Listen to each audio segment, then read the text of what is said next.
grains binabad para malambot, mabilis matunaw. Pugasan natin.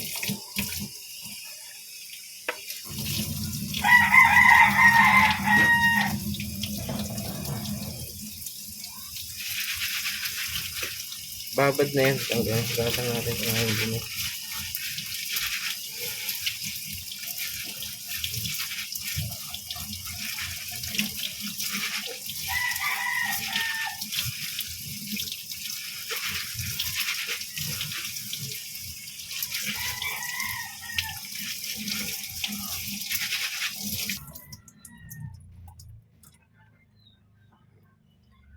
Malis na sana timplahan.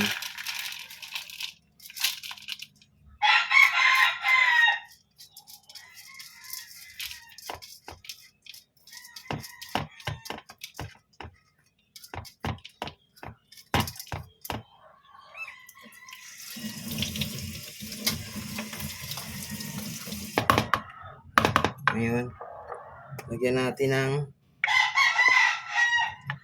molasses. Pure molasses. Tansyahan na lang. Pwede na yan. Ano yan? Vitamins. May konting vitamins din yan. Tsaka, para medyo matamis yan eh.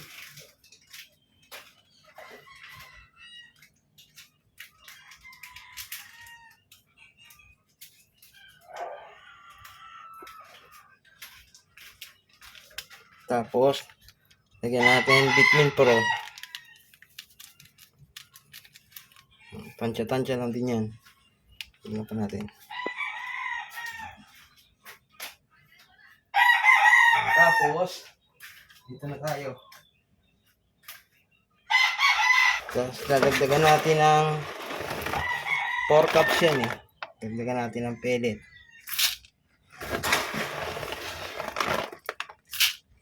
Tatlo lang.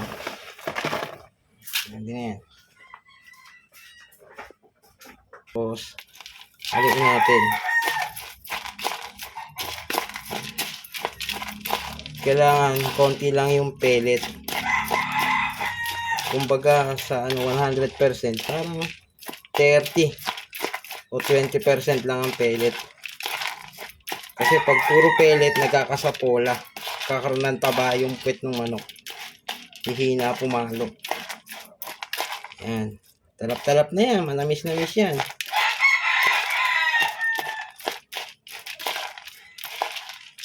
Tara, patuka na tayo.